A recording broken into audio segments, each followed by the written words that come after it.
நண்பர்களா இருந்த எலான் மாஸ்க்கும், ட்ரம்ப்பும் இப்ப எதிரிகள் ஆயிருக்காங்க. எலான் மாஸ்க் வந்து இப்போ புதுசா பொலிட்டிக்கல் பார்ட்டி ஸ்டார்ட் பண்ணியிருக்காரு. எதனால அந்த பொலிட்டிக்கல் பார்ட்டி ஸ்டார்ட் பண்ணாரு? அந்த பிக் பியூட்டிஃபுல் பில்லுல என்ன இருக்கு? எலான் மாஸ்க்கால பிரசிடென்ட் ஆக முடியுமா? இதே மாரி தான் நம்ம தமிழ்நாட்டிலயும் நடந்துட்டுருக்கு. நம்ம விஜய் வந்து இப்போ பொலிட்டிக்கல் பார்ட்டி ஸ்டார்ட் பண்ணியிருக்காரு. அது எந்த மாரி போயிட்டுருக்கு? அப்படின்ற மாரி இந்த வீடியோல பார்ப்போம். இன்னைக்கு 6 ஜூலை எலான் மாஸ்க் வந்து என்னோட அமெரிக்கன் பார்ட்டிய வந்து நான் அஃபிஷியலா ஸ்டார்ட் பண்றேன் அப்படின்ற மாரி எக்ஸ்ல ஒரு போஸ்ட் போட்டிருக்காரு. அமெரிக்காவ பொறுத்தவரைக்கும் இந்த ஒன் பார்ட்டி சிஸ்டம் தான் இருக்கு. டெமோக்ரஸியே இல்ல. மக்களுக்கு அவங்களோட ஃப்ரீடம வாங்கி தரப் போறேன் அப்படின்ற மாரி இந்த பார்ட்டிய ஸ்டார்ட் பண்ணதா சொல்றாரு. இப்ப அமெரிக்கால இருக்க டெமோக்ராட்ஸ்க்கும், ரிபப்ளிகன்ஸ்க்கும் வெறும் 20% மக்கள் தான் ஆதரவு குடுக்குறாங்க. மீதி 80% பேர் மிடில்ல தான் இருக்காங்க.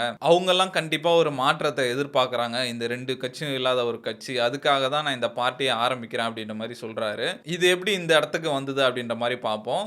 2024ல வந்து எலக்ஷன் வருது.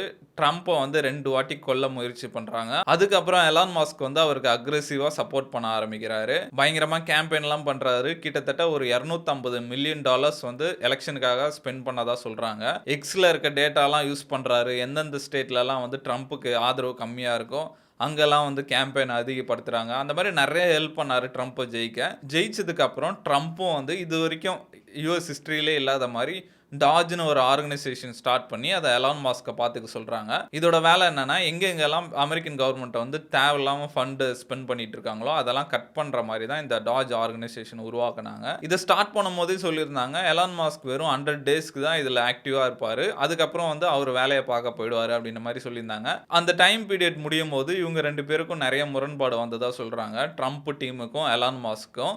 அது வந்து ஒரு கை கலப்பாவே ஆச்சு அப்படின்ற மாரி சொல்றாங்க. அந்த டைம்ல வந்து எலான் மாஸ்க்குக்கு கண்ல அடிலாம் பட்டிருந்தது. எதனால அந்த அடி பட்டதுன்னு கேட்கும்போது அவர் என்ன சொன்னாருன்னா, லிட்டில் எக்ஸ வந்து நான் அடிக்க சொன்னேன்.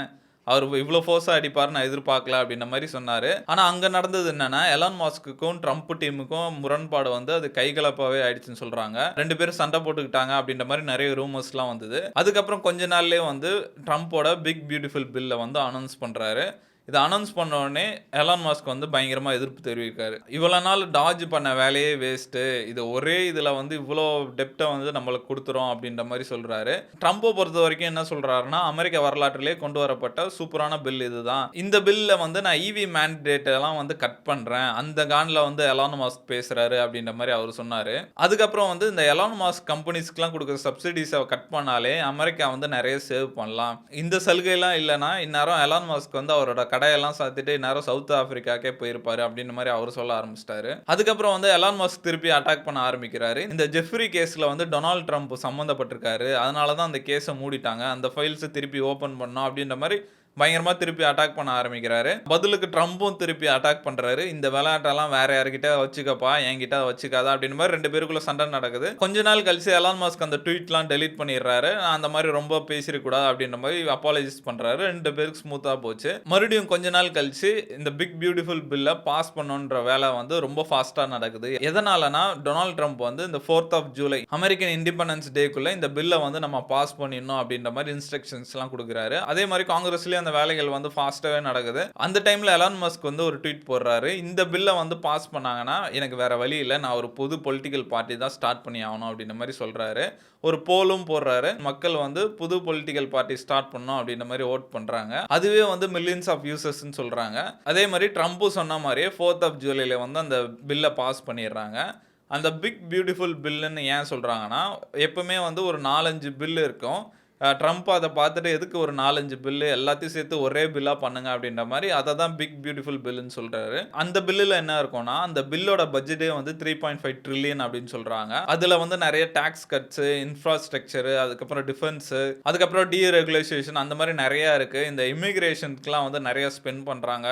மிலிட்டரி பட்ஜெட் எல்லாம் வந்து ஏத்துறாங்க. அதே மாரி இன்னொரு பக்கம் வந்து இந்த ஈவி மேண்டேட்லாம் வந்து கட் பண்றாரு. அதுக்கப்புறம் வந்து இந்த கிரீன் எனர்ஜி, இந்த சோலார் எனர்ஜி, விண்ட் எனர்ஜி அதுக்கெல்லாம் போயிட்டு இருக்க ஃபண்ட் ஃபண்டிங்கை வந்து கட் பண்றாரு. ஹெல்த் ரிலேட்டடான ஃபண்டிங் நெறையா வந்து கட் பண்றாரு. இதுதான் அமெரிக்க வரலாற்றிலே மிகப்பெரிய ஃபண்ட் கட்ஸ் அப்படின்ற மாரி சொல்றாங்க. இது மூலியமா வந்து நெறைய ஜாப் லாஸஸ், அதுக்கப்புறம் வந்து எனர்ஜிக்கெல்லாம் வந்து ஹையர் ரேட்ஸ், அதுக்கப்புறம் வந்து 51,000 மேல பிரிவென்டபிள் டெத்ஸ் நடக்க வாய்ப்பு இருக்கு அப்படின்ற மாரி சொல்றாங்க. இந்த பில் மூலியமா அடுத்த வருஷமே 280 பில்லியன் அளவுக்கு டெப்ட்ஸ் ஆட் ஆகும் அப்படின்னு சொல்றாங்க. இன்னும் 10 வருஷத்துல அமெரிக்காவோட கடன் வந்து ட்ரில்லியன் கணக்குல இன்கிரீஸ் ஆக போகுது அப்படின்ற மாரி சொல்றாங்க. இதெல்லாம் பார்த்துட்டு கடுப்பாயி தான் எலான் மஸ்க் வந்து போங்கடா இனிமேட்டு நானே பொலிட்டிக்கல் பார்ட்டியை ஸ்டார்ட் பண்றேன்னு இப்ப ஸ்டார்ட் பண்றாரு. இது வெறும் எக்ஸ்ல மட்டும் தான் போஸ்டா போட்டிருக்காரு. அபிஷியலா எந்த ரெக்கார்ட்ஸும் இல்ல இந்த மாதிரி பொலிட்டிக்கல் பார்ட்டி ஸ்டார்ட் பண்ணியிருக்காருன்ட்டு. அதே மாதிரி அவரோட விஷன் என்ன அப்படின்ற மாதிரி எதுவும் இன்னும் அனௌன்ஸ் பண்ணல. இனிமேட்டு தான் அவரோட கொள்கைகள் அனௌன்ஸ் பண்ணணும். இனிமேட்டு தான் அவரோட ஃபிளாக் அனௌன்ஸ் பண்ணணும். இன்னும் நிறைய விஷயம் இருக்கு. இப்ப நிறைய பேருக்கு வர கேள்வி என்னன்னா, எலான் மஸ்கால பிரசிடென்ட் ஆக முடியுமா இல்லையான்னு தான். சட்டப்படி பார்த்தா எலான் மஸ்கால பிரசிடென்ட் ஆக முடியாதுன்னு சொல்றாங்க. ஏன்னா அவர் அமெரிக்கால பொறக்கல, சவுத் ஆப்பிரிக்கால தான் பொறந்திருக்காரு. அதே மாதிரி எலான் மஸ்க்குக்கும் ஒரு பெரிய பொலிட்டிக்கல் பார்ட்டி ஸ்டார்ட் பண்ணி அடுத்த எலெக்ஷன்லயே ஆட்சியை பிடிக்கணும்னு இன்ட்ரெஸ்ட்டும் இல்லையா.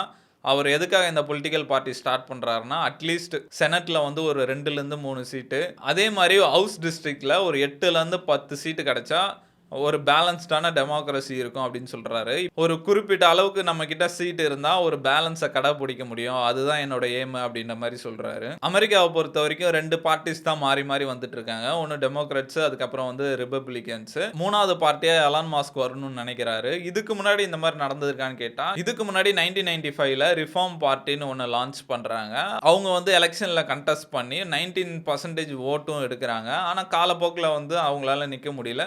தொடர்ந்து மாறி மாறி இந்த கட்சிகள் தான் வந்துட்டு இருக்காங்க. இப்ப எலான் மஸ்க் வந்து 3வது கட்சியா வந்து நான் ஜெயிச்சு காட்டுறேன் அப்படின்ற மாதிரி சொல்லியிருக்காரு. இன்னும் ட்ரம்ப் சைட்ல இருந்து ரெஸ்பாண்ட் வரல. அவர் என்ன சொல்றாருன்னு நம்ம வெயிட் பண்ணி தான் பார்க்கணும். இதே மாதிரி தான் வந்து நம்ம தமிழ்நாட்டிலயும் நடந்துட்டு இருக்கு. 2 மேஜர் பார்ட்டிஸ் ஏடிஎம்கே, டிஎம்கே தான் மாறி மாறி ஆட்சி அமைச்சிட்டு வராங்க. அந்த 3வது ஸ்பாட்டை பிடிக்க நிறைய கட்சிகள் வந்தாங்க, ட்ரை பண்றாங்க. ஆனா அவங்களால ரொம்ப சக்சஸ்ஃபுல்லா இருக்க முடியல. இப்ப பிஎம்கே ஆகட்டும், விசிகே ஆகட்டும், இப்ப நாம் தமிழர் ஆகட்டும், இந்த வரிசையில வந்து விஜய் வந்து நான் சினிமா விட்டு பாலிடிக்ஸ் வரேன்ட்டு வந்தாரு. அவர் வரும்போது பயங்கர ஹைப் இருந்தது. ஏன்னா அவருக்கு பெரிய ஃபேன் பேஸ் இருக்கு. அது மட்டும் இல்லாம அவரை பேசுறதை கேட்கணும்னா நம்ம ஆடியோ லான்ச்ல மட்டும் தான் பார்க்க முடியும்.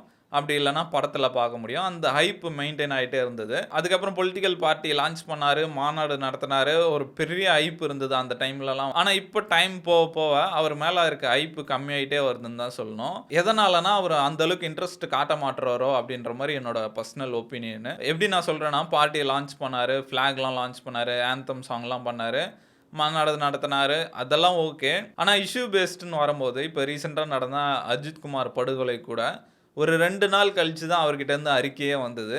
ஆனாலும் நேர்லலாம் போய் பார்த்தாரு.